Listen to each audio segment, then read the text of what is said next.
خود کو سب سے خوش قسمت محسوس کرتی ہوں۔ اب بس زندگی میں ایک ہی خواہش باقی ہے کہ میں اپنا ماضی جان کر اپنے اور اپنی ماں کے گناہگار کو ڈھونڈ کر اسے سزا دے سکوں۔ نبیشہ کا لہجہ خوش دلی سے تلخی تک پہنچا تو بسام نے اس کے ہاتھ سے اپنا بازو نکالتے اس کے گرد اپنا حصار قائم کیا۔ بس کچھ دن اور، میں نے تم سے وعدہ کیا ہے نا کہ ہمارے اس سفر کے اختتام کے بعد میں تمہیں تمام تر سچائی سے آگاہ کر دوں گا۔ تو بس یہ چند دن تم ہر چیز بھلا کر بس ہماری سنگت اور ان لمحوں کی شگفتگی کو محسوس کرو۔ اب ہم اس بارے میں کوئی بات نہیں کریں گے۔ بسام نے اس کی کمر سہلاتے اسے یقین دہانی کروانے کے ساتھ ان پلوں سے خوشیاں کشید کرنے کی بھی ہدایت کی تھی۔ نبیشہ نے اس بات میں سر ہلاتے اس کے سینے پر سر رکھا تو نئے اگنے والے سورج نے مسکرا کر انہیں دیکھا تھا۔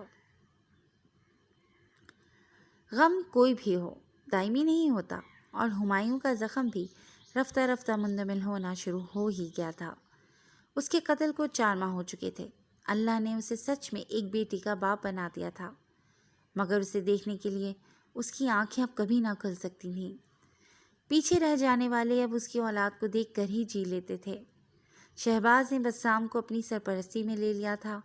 اس کی ہر جائز خواہش، ہر ضرورت پوری کرنا وہ اپنا اولین فرض سمجھتا تھا۔ اس کے نزدیک ہمایوں کی موت میں کہیں نہ کہیں وہ بھی ذمہ دار تھا کہ یہ معاملہ تو اس کے زخمی ہونے کی بدولت ہی اٹھا تھا۔ اس نے اس لڑکی کو اپنی راہداری والے کمرے میں منتقل کر دیا تھا۔ اس رات کے بعد سے اس نے جہانزیب اور اکزئی کی لاکھ مزاحمت کے باوجود بھی اس لڑکی کو ان کے حوالے نہیں کیا تھا، اور نہ ہی انہیں اس کی اپنے پاس موجودگی سے آگاہ کیا تھا، جبکہ دوسری لڑکی نہ جانے کیسے اس رات ہی ان کی قید سے فرار ہو گئی تھی اور اب تک لاپتہ ہی تھی۔ ان کے ذرائع کے مطابق وہ اپنے قبیلے والوں کے پاس بھی واپس نہیں پہنچی تھی۔ اسامہ اسی رات کسی کو بھی بنا بتائے شہر واپس چلا گیا تھا، لیکن شہباز ابھی تک وادی میں ہی تھا۔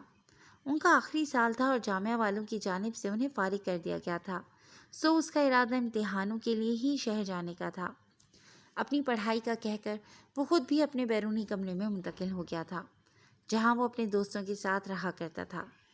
انتصار اور خائصہ کی شادی کی تاریخ التوا کا شکار ہو کر اب امتحانات کے فوراً بعد طے کر دی گئی تھی۔ حویلی کی خواتین کو ابھی تک ان لڑکیوں کی قید اور پھر ان میں سے ایک کے ساتھ شہباز کے برتاؤ کا علم نہ تھا۔ اتنی بڑی حویلی میں 2 لڑکیوں کو چھپا کر قید کرنا کون سا مشکل کام تھا، اور ویسے بھی حویلی کی تمام خواتین ایک مخصوص حصے تک ہی محدود رہا کرتی تھیں۔ شہباز کا ایک خاص ملازم جو بچپن سے ہی اس کے ساتھ رہا تھا، اس کے سوا کسی کو بھی اس کمرے کی طرف آنے کی اجازت نہ تھی۔ ایک وہی جانتا تھا کہ شہباز کے ساتھ اس کے کمرے میں کوئی لڑکی بھی رہ رہی ہے۔ امتحانات کے دوران شہر جاتے وقت شہباز نے اسی کے توسط سے اس کی بیوی کو رازداری کی شرط پر اس لڑکی کی حفاظت پر مامور کیا تھا۔ وہ جانے سے پہلے ان دونوں کو ڈھیر ساری نصیحتوں سے نواز کر گیا تھا۔ شہر میں ایک نئی مشکل اس کی منتظر تھی۔ اسامہ، کیا بات ہے یار، کوئی مسئلہ ہے کیا؟ میں دیکھ رہا ہوں کہ جس دن سے میں واپس آیا ہوں تم مجھ سے کچھ کھچے کھچے ہو۔ اس رات حویلی سے نکل کے بعد اتنے عرصے میں تم ایک بار بھی وادی واپس نہیں آئے۔ کوئی پریشانی ہے تو مجھے بتاؤ۔ شہباز جس دن سے آیا تھا اسی دن سے اسامہ اس سے سیدھے منہ بات نہ کر رہا تھا۔ پہلے اسے لگا کہ پڑھائی کی پریشانی ہے، مگر پھر اسے اپنا خیال جھٹلانا پڑا، سو اس نے آج اس سے بات کرنے کی ٹھان لی تھی۔ مجھے کیا ہونا ہے، اچھا بھلا تو ہوں۔ اسامہ نے اس کی جانب دیکھے بنا اپنے سامنے رکھی کتابوں پر ہی نگاہیں جمائے ہوئے کہا تھا۔ سب ٹھیک ہوتا تو تم یوں بات نہ کر رہے ہوتے، کوئی تو بات ہے جو تم مجھ سے چھپا رہے ہو۔ شہباز نے ایک بار پھر اسے ٹٹولنے کی کوشش کی، مگر وہ کچھ بتانے کو تیار ہی نہ تھا۔ میں کیوں تم سے کچھ چھپاؤں گا؟ میں کون ہوتا ہوں کچھ چھپانے یا بتانے والا؟ اسامہ کے تلخ انداز پر وہ حیران ہی تو رہ گیا تھا۔ اسامہ، یہ تم کیسے بات کر رہے ہو؟ جو بھی مسئلہ ہے صاف بات کرو، ایسے پہلیاں مت بجھواؤ۔ شہباز نے بمشکل اپنے لہجے کو سخت ہونے سے روکا تھا۔ اسامہ کا یہ رویہ اس کی سمجھ سے بالاتر تھا۔ انتصار اس کے آنے سے کچھ دن پہلے ہی اپنے گاؤں گیا تھا اور ابھی واپس نہیں آیا تھا، ورنہ شاید وہی کچھ بتا دیتا۔ صاف بات تم سے کروں جو دوسروں کو تو نصیحتیں کرتا نہیں تھکتا اور اپنی باری آتے ہی ایک ہی وار میں ڈھا گیا؟ مجھے سبق سکھانے والے کا خود ایک لڑکی سے زبردستی تعلقات بنانا کس نیک عمل کے ثواب کے زمرے میں آتا ہے؟ ساری زندگی وادی کے قانون کو جنگل کا قانون کہنے والے کا انصاف اس کے اپنے عمل کے بارے میں کیا کہتا ہے؟ اسامہ کے چھپتے ہوئے سوال شہباز کو ایک پل کو چپ کروا گئے تھے۔ جیسا تم سمجھ رہے ہو ویسا کچھ بھی نہیں ہے اسامہ۔ بہت افسوس کی بات ہے کہ بچپن سے میرے ساتھ ہونے کے بعد بھی تم میرے بارے میں ایسا سوچتے ہو۔ تمہیں کیا لگتا ہے کہ میں اتنا گرا ہوا ہوں کہ ایک لڑکی کی عزت پر ہاتھ ڈال لوں گا؟ شہباز کے لہجے میں گہرا دکھ بول رہا تھا، مگر اسامہ نے اثر لیے بنا ہی اسے بیچ میں ٹوک دیا تھا۔ مجھے فلسفہ مت سناؤ شہباز۔ کیا یہ سچ نہیں کہ ہمایوں لالہ کی تدفین سے اگلے دن تم نے ان لڑکیوں میں سے ایک کے ساتھ زبردستی تعلق بنایا تھا، جبکہ دوسری لڑکی وہاں سے بھاگنے میں کامیاب ہو گئی تھی، ورنہ تم اسے بھی… اس کی بات شہباز کی دھاڑ پر بیچ میں ہی رہ گئی تھی۔ بس اسامہ، تم ایسے بول بھی کیسے سکتے ہو؟ تم ہوش میں نہیں ہو، جو کچھ بھی بولے چلے جا رہے ہو، اور میں اب تمہیں کوئی وضاحت دینا نہیں چاہتا کہ تم اپنی سوچ کو ہی سچ مان چکے ہو، ورنہ یوں میری ذات پر سوال نہ اٹھاتے۔ شہباز کی آواز غصے کی زیادتی سے پھٹ پڑی تھی۔ اس کا بچپن کا دوست ہی اس کے بارے میں اتنا کچھ سوچ بیٹھا تھا، اسے یہ خیال ہی تکلیف دے گیا تھا۔ کوئی وضاحت ہوگی تو دو گے نا؟ دوسروں کی ذات پر سوال اٹھانے والوں کے پاس اکثر اپنی ذات کے بارے میں کوئی جواب نہیں ہوتا۔ اسامہ استہزائی انداز میں کہہ کر وہاں رکا نہیں تھا۔ شہباز نے بے یقینی سے اسے وہاں سے جاتے دیکھا تھا۔ اسے اگر اپنے دوست کو بھی وضاحت دینے کی ضرورت پڑ گئی تھی تو باقی لوگوں کا سامنا وہ کیوں کر پائے گا؟ شہباز پڑھائی بھول کر ایک نئی سوچ میں ڈوبا تھا۔ یہ ان کی دوستی کے بیچ پہلی دراڑ تھی جو آگے جا کر نہ جانے کیا رنگ دکھانے والی تھی۔ قسمت کو جانے اب کیا منظور تھا۔ وہ لوگ جو کچھ روز جوانی میں ملیں گے، ہر شام وہ پھر تیری کہانی میں ملیں گے۔ ڈھونڈو نہ ہمیں دنیا کی رنگین فضا میں، ہم لوگ کسی یاد پرانی میں ملیں گے۔ حالات کی تپتی ہوئی دوپہر میں بچھڑے، یہ طے ہے کسی شام سہانی میں ملیں گے۔ ایک خواب تلا رہتا ہے ہجرت پہ ہمہ وقت، ایک روز اسی نقل مکانی میں ملیں گے۔ دعویٰ نہیں، امید نہیں، رکھتے یقین ہیں، ہم پھر سے اسی کوچائے فانی میں ملیں گے۔ ملنا ہے اگر ہم سے تو پڑھ لیجیے ہم کو، ہم لوگ تیری آنکھ کے پانی میں ملیں گے۔ یوں ہی نہ ٹٹولو ہمیں لفظوں میں ہمارے، ہم بات نہیں بات کے معنی میں ملیں گے۔ جب تک ہمیں مطلوب ٹھکانے نہیں لگتا ہے سخن شیر روانی میں ملیں گے۔ ایک بات یہی سوچ کے سنتا نہیں دل کی، کچھ اور نئے غم ہی نشانی میں ملیں گے۔ ہر موڑ پہ ابرک ہمیں ہوتا ہے گما، یہ اس موڑ پہ ہم پھر سے کہانی میں ملیں گے۔ اتباف ابرک۔ اسعد اپنا کام مکمل کر کے آج واپس کراچی جا رہا تھا۔ ایئرپورٹ کے لیے نکلنے سے پہلے وہ خریداری کی غرض سے ایک قریبی مال میں چلا آیا۔ مصفی اور زرش کے لیے خریداری کرنے کے بعد اسے منام کا خیال آیا تو وہ دل کی آواز پر لبیک کہتے زیورات کے ایک مشہور ڈیزائنر آؤٹ لیٹ کی طرف بڑھ گیا تھا۔ بسام، یہ دیکھیں کیسی لگ رہی ہے؟ اسعد اپنے سامنے رکھے ڈبوں میں سے ایک انگوٹھی نکال کر اس کا جائزہ لے رہا تھا جب اس آواز نے اس کی توجہ اپنی جانب مبذول کروائی تھی۔ سامنے ہی سیاہ لباس میں ملبوس ایک لڑکی اپنے ساتھ کھڑے مرد کی آنکھوں کے سامنے اپنا ہاتھ لہرا رہی تھی، جس کی مخروطی انگلیوں میں ایک جڑواں انگوٹھی سجی تھی جو بیک وقت دو درمیانی انگلیوں میں پہنی جا سکتی تھی۔ اچھی ہے، اس مرد نے مبہم سے انداز میں جواب دیا تھا۔ اسعد بے دھیانی میں انہیں دیکھے گیا۔ اسے یوں لگا کہ جیسے اس نے یہ نام پہلے بھی سن رکھا ہو۔ کیا مطلب اچھی ہے؟ صحیح سے بتائیں نا۔ اس لڑکی کے نروٹھے انداز پر اسعد کو یکدم مصفی یاد آئی تھی۔ وہ بھی اپنا من پسند جواب نہ ملنے پر یوں ہی خفگی کا اظہار کیا کرتی تھی۔ اس لڑکی کے ساتھ کھڑے مرد کے چہرے کی کوفت بھرے تاثرات پر اسعد کے لبوں کو ایک بے ساختہ مسکراہٹ نے چھوا تھا۔ یہ تقریباً 15ویں انگوٹھی ہے جو تم پہن کر دیکھ رہی ہو۔ اگر یہ سلسلہ یوں ہی چلتا رہا تو ہم لوگ یقیناً ایئرپورٹ کے لیے تاخیر کا شکار ہو جائیں گے۔ بسام نے قدرے جھنجھلائے ہوئے لہجے میں جواب دیا تھا۔ اسے آج بڑے دنوں بعد نبیشہ کی کسی بات سے اختلاف ہوا تھا۔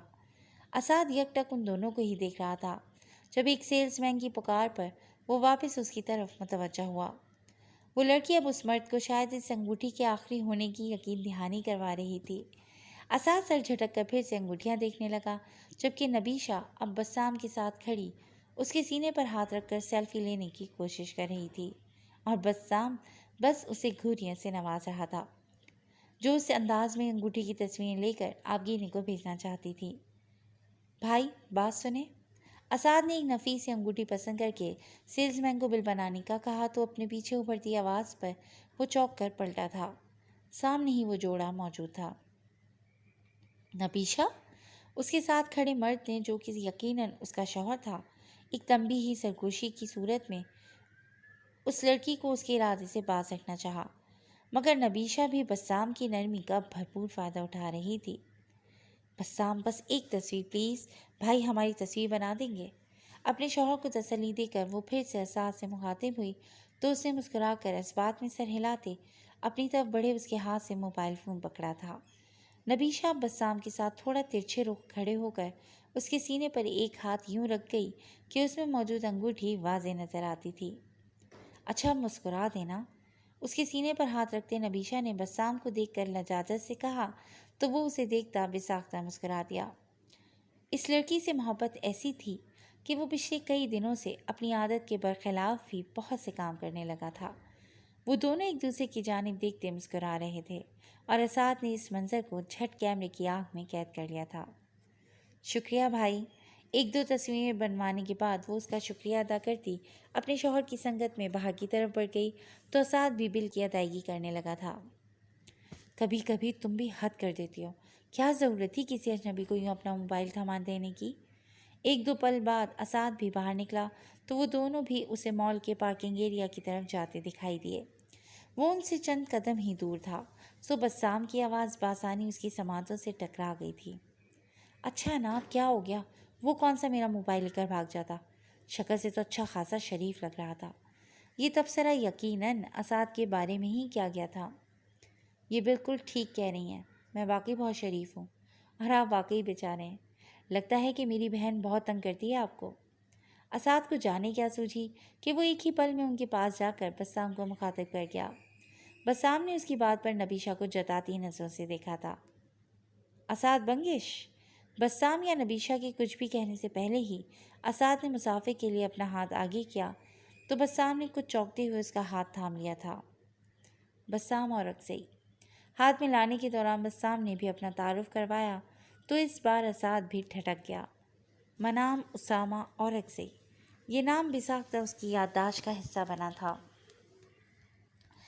ان دونوں کے چہرے پر خیر مقدمی مسکراہٹ تھی، جبکہ نبیشہ کے چہرے کے تاثرات یکلخت ناقابل فہم ہوئے تھے۔ ہمیں دیر ہو رہی ہے بسام، اس کی حد درجہ سنجیدگی سے کہہ کر بسام کا بازو تھام کر آگے بڑھتے ہی پیچھے کھڑا اساد اچنبھے میں گھرا کہ اچانک اس ہنسی مسکراتی لڑکی کو کیا ہوا، مگر اس کی حیرت زیادہ دیر برقرار نہ رہ سکی کہ اس کے فون کی بجتی گھنٹی نے اس کی توجہ اپنی جانب کھینچ لی تھی۔ اساد فون پر زر سے بات کرنے لگا، جبکہ دوسری جانب نبیشہ کی ذہنی حالت سمجھتے بسام بس خاموشی سے اس کے ساتھ چلنے لگا۔ یہ یقیناً اساد کے نام کے ساتھ لگے حوالے کا اثر تھا کہ وہ یوں سنجیدہ ہو گئی تھی۔ ایئرپورٹ تک کا راستہ اسی خاموشی میں کٹا کہ بسام اسے ابھی کچھ دیر چھیڑنا نہ چاہتا تھا۔ اس دن کی تکرار کے بعد سے اسامہ اور شہباز کے بیچ گفتگو نہ ہونے کے برابر تھی۔ انتصار امتحانات سے 2 دن پہلے واپس آیا اور آتے ہی پڑھائی میں جٹ گیا۔ سوچ سے ان دونوں کے بیچ چھڑی سرد جنگ کا اندازہ ہی نہ ہو سکا۔ اس کی اپنی بھی ان دونوں سے خاصی رسمی بات چیت رہ گئی تھی، کیونکہ وہ لوگ زیادہ وقت پڑھائی میں ہی صرف کرتے تھے۔ اسے اس چپکلش کا اندازہ اس دن ہوا جب آخری پرچے سے 1 دن پہلے رات کا کھانا کھانے کے دوران اس نے کل پرچے کے بعد کچھ ہلا گلا کرنے کا ارادہ باندھنا چاہا تو ان دونوں نے ہی شدت سے اس کی نفی کر دی تھی۔ شہباز کے بقول اسے کل پرچہ دیتے ہی وادی کے لیے نکلنا تھا، جبکہ اسامہ نے بھی کسی ضروری کام کٹ کہہ کر ٹال دیا۔ انتصار کو ان دونوں کا انداز کچھ عجیب لگا، جو ایک دوسرے کی جانب دیکھے بغیر ہی اپنا اپنا جواز بتا کر وہاں سے چلے گئے تھے۔ کل پرچہ نہ ہوتا تو شاید وہ ان سے ابھی بات کر لیتا، مگر وہ اسے پڑھائی کے بوجھ پر محمول کرتا چپ ہو لیا۔ اسے خود بھی کل ہی اپنے علاقے کے لیے نکلنا تھا، کہ 1-2 دن میں شادی کی تقریبات کا آغاز ہو جانا تھا، مگر وہ جانے سے پہلے ایک بار ان دونوں سے بات کرنے کا ارادہ باندھ چکا تھا۔ مگر ضروری نہیں کہ ہر چیز ہماری مرضی کے مطابق ہی ہو۔ بعض اوقات حالات اور واقعات کی ترتیب وقت طے کرتا ہے، اور شہباز کے لیے شاید بہت غلط وقت پر ایک نیا محاذ کھل گیا تھا، یا پھر کسی راہ سے پردہ اٹھنے کا صحیح وقت آن پہنچا تھا۔ صبح امتحان دینے جاتے وقت موصول ہونے والا ایک پیغام اس کے سکون میں درار ڈال گیا تھا۔ وہ پرچہ دیتے ہی امتحانی مرکز سے ہی وادی کے لیے نکل چکا تھا۔ اس کے ہڑبڑی میں جانے کی وجہ عدیم اشرا کی بسام کی تلاش میں اس کے بیرونی راہداری میں موجود کمرے تک رسائی تھی۔ بسام، بسام! زلیخا کافی دیر سے حویلی کے اندرونی حصے میں اس کی غیر موجودگی محسوس کرتے اس کی تلاش میں باہر نکل آئی تھیں۔ اسے پکارتے وہ سامنے راہداری کے سرے پر پہنچیں تو انہیں راہداری کے آخری سرے میں بنے کمروں میں سے ایک سے بسام کی کھلکھلاہٹوں کے ساتھ کسی اور کی بھی دبی دبی ہنسی کی آواز سنائی دی۔ وہ اچنبے میں گھری آگے کو بڑھیں کہ شہباز تو وادی میں موجود ہی نہ تھا، تو پھر اس حصے میں بسام کس کے ساتھ موجود تھا؟ اسے آواز دینے کا سلسلہ وہ ترک کر چکی تھیں، ورنہ اس کمرے کی مکین ضرور چوکنا ہو جاتی۔ شہباز کے کمرے کے سامنے رکتے ہی نیم و دروازے اور اندر سے آتی نسوانی آواز ان کو حیرت کے بلند ترین مینار پر بٹھا گئی کہ اس کی غیر موجودگی میں کسی مرد ملازم کو بھی اس کے دونوں کمروں میں جانے کی اجازت نہ تھی، کچا کہ ایک ملازمہ کا وہاں ہونا۔ ان کے تو وہم و گمان میں ہی نہ تھا کہ جسے وہ ملازمہ سمجھ رہی ہیں وہ آخر میں ہے کون۔ ان کے ہاتھوں نے دروازے کو چھوتے اسے کھولنے کی کوشش کی ہی تھی کہ اپنے پیچھے آتی آواز نے انہیں روک دیا۔ مشرا بی بی، آپ ادھر؟ شہباز کے ملازم خاص کی آواز پر وہ چونکتے ہوئے واپس مڑی تھیں۔ وہ کچھ دیر قبل ہی تازہ دم ہونے کی غرض سے حویلی کی پچھلی جانب ملازمین کے لیے بنائے گئے مخصوص حصے کی طرف گیا تھا، ورنہ زلیخا کا یہاں تک آ جانا ہی ناممکنات میں سے تھا۔ یہ شہباز کے کمرے کا دروازہ کیوں کھلا ہے؟ اور اندر یہ لڑکی کون ہے؟ بسام کو بھول کر انہوں نے اس سے اپنی ازلی نرم خو انداز میں اندر سے آتی آواز کے متعلق استفسار کیا تھا۔ ان کے لہجے کی نرمی پر اسے کچھ ڈھارس ملی، ورنہ تو شہباز کے ہاتھوں اس کی موت یقینی تھی۔ معافی چاہتا ہوں بی بی، میری گھر والی ہوگی، شہباز بابا کا فون آیا تھا کہ ان کا کمرہ صاف کروا دوں، تو بس اسی لیے کھولا تھا دروازہ، وہ شاید آنے والے ہوں گے۔ اس کی بات پر زلیخا نے سر ہلا دیا کہ اس سے پہلے بھی شہباز اگر کبھی اپنے دوستوں کے ساتھ حویلی آتا تو آنے سے پہلے دینوں کو ہی کمرہ صاف کرنے کی ہدایت ملا کرتی تھی۔ بی بی، آپ اندر نہ جائیں۔ اسے پھر سے کمرے کی طرف مڑتا دیکھ کر دینوں نے ہاتھ باندھتے التجا کی تھی۔ بسام ہے اندر، میں کیوں اندر نہ جاؤں؟ زلیخا کے لہجے میں اس بار حیرت کا عنصر نمایاں تھا کہ ایک ملازم کیوں کر انہیں کسی کام سے روک رہا تھا۔ چھوٹے بابا کو میں لے آتا ہوں، اندر مٹی اڑ رہی ہوگی تو اسی لیے کہا ہے آپ سے۔ اس شخص نے بمشکل اپنی زبان کی لڑکھڑاہٹ پر قابو پاتے بہانہ گھڑا تو زلیخا نے ہاتھ سے اشارہ کرنے کے ساتھ نفی میں سر ہلا دیا کہ وہ خود ہی اسے لے آئے گی۔ دینوں کے چہرے پر واضح گھبراہٹ کے آثار نمودار ہو گئے کہ اب اس کی شامت یقینی تھی۔ زلیخا کے اندر داخل ہوتے ہی اس نے جیب سے شہباز کا دیا ہوا موبائل نکال کر اس پر کوئی پیغام لکھ بھیجا تھا۔ اسے کسی سخت ضرورت کے تحت ہی اس کے موبائل پر پیغام بھیجنے کی ہدایت تھی، اور اس وقت سے زیادہ پریشان کن تو کچھ نہیں تھا اس کے لیے۔ بسام! زلیخا نے کمرے میں داخل ہوتے ہی اپنے بیٹے کو پکارا، مگر کمرے میں بچھے جہازی سائز بیڈ پر براجمان لڑکی کو دیکھتے ہی ان کی حیرت دو چند ہوئی تھی، کیونکہ وہ اپنے حلیے سے کسی طور بھی کوئی ملازمہ نہ دکھتی تھی، بلکہ اس کے انداز نشست میں ایک مالکانہ استحقاق جھلک رہا تھا۔ جبکہ دینوں کی بیوی کو تو وہ دیکھتے ہی پہچان گئی تھیں، جو کہ نیچے قالین پر آلتی پالتی مارے بیٹھی تھی۔ زلیخا کو اندر آتا دیکھ کر وہ جھٹ مؤدبانہ انداز میں اٹھ کھڑی ہوئی تھی۔ آپ کون ہیں اور اس کمرے میں کیا کر رہی ہیں؟ زلیخا نے ایک سرسری مگر گہری نظر دینوں کی بیویوں پر ڈالتے خود کو دیکھ کر بستر سے اترتی لڑکی کو مخاطب کیا تھا۔ بسام بھی اس کے قریب ہی براجمان تھا، اور اس کے سامنے رکھے کھلونوں کے ڈھیر اور اس کی مانوس مسکراہٹ سے یہ صاف ظاہر تھا کہ وہ پہلی بار اس لڑکی کے پاس نہیں آیا تھا۔ ہمیں شہباز نے ادھر رکھا ہے۔ اس لڑکی کو سمجھ نہ آئی کہ وہ کیسے اپنی موجودگی کی وضاحت کرے، سو اس نے شہباز کا نام لے دیا تھا۔ یہ کیا کہہ رہی ہو تم؟ وہ تمہیں کیوں یہاں رکھے گا بھلا؟ دینو، کون ہے یہ لڑکی؟ زلیخا کے لہجے میں اس بار واضح ناگواری تھی۔ اس کی تیز پکار پر وہ موبائل جیب میں اڑستا تیزی سے اندر آ کر مؤدبانہ انداز میں ایک جانب کھڑا ہو گیا تھا۔ کون ہے یہ لڑکی؟ دینو کو دیکھتے ہی زلیخا نے اپنا سوال دہرایا تھا۔ اس کے لیے شہباز کو لے کر کسی بھی ایسی بات پر یقین کرنا مشکل تھا۔ مشرا بی بی، میری زبان کچھ بھی کہنے سے قاصر ہے۔ اس بابت آپ کو شہباز بابا ہی بتا سکتے ہیں۔ میرا کام صرف ان کی حفاظت ہے۔ دینو نے سچائی سے ساری صورتحال ان کے گوش گزار کر دی تھی۔ کب سے ہے یہ ادھر؟ اس کے سوال پر دینو نے ہاتھ جوڑ دیے تھے کہ وہ کچھ بھی بتانے کا مجاز نہ تھا۔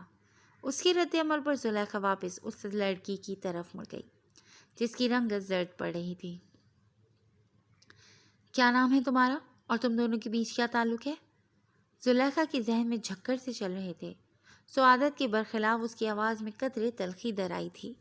کوئی بھی جواب دینے سے پہلے ہی وہ لڑکی تیورا کر زمین بوس ہونے کو تھی جب دینوں کی چوکس کھڑی بیوی نے آگے بڑھتے اسے سہارا دیا تھا۔ غصاخی معاف مشرا بی بی، پچھلے کچھ دنوں سے مجھے لگتا ہے کہ بی بی جی دوسرے جی سے ہیں۔ اسے بستر پر لٹانے کے دوران ہی دینو کمرے سے نکل گیا تھا۔ بے ہوش پڑی لڑکی کے جسم پر چادر اڑاتے اس کی بیوی نے گویا زلیخا کے سر پر بم پھوڑا تھا۔ اس کے جواب دینے سے پہلے ہی دروازے پر ہونے والے کھٹکے پر زلیخا نے ذرا سا رخ موڑ کر دیکھا تو چوکھٹ پر شاہزیب کی بیوی ننھی آبگینے کو لیے کھڑی تھی، جو یقیناً زلیخا کی ہی تلاش میں ادھر آ نکلی تھی۔ یہ راز اب یقیناً راز نہیں رہنے والا تھا۔ کچھ ہی دیر میں مادر محل تک شہباز کے کمرے میں کسی لڑکی کی موجودگی کی خبر پہنچ چکی تھی، اور سونے پہ سہاگا اس لڑکی کے بے ہوش ہو جانے پر اسے دیکھنے کو آنے والی طبیبہ دینو کی بیوی کے خدشے کی تصدیق کر کے جا چکی تھی۔ بابا خان کی ہدایت پر ان میں سے کسی نے بھی اس لڑکی سے مزید کوئی استفسار نہ کیا کہ انہیں شدت سے شہباز کا انتظار تھا، جو کہ وادی کے لیے نکل چکا تھا۔ جانے اب کون سا طوفان آنا باقی تھا، یا پھر شاید کسی کی زندگی طوفانوں سے نکل کر پرسکون ہونے کو تھی۔ جی فرینڈز، آج کے لیے بس اتنا ہی۔ کیسی لگی آپ کو آج کی ایپیسوڈ؟ یقیناً پسند آئی ہوگی، اور اس کہانی میں آنے والا ٹویسٹ بھی آپ کو پسند آئے گا۔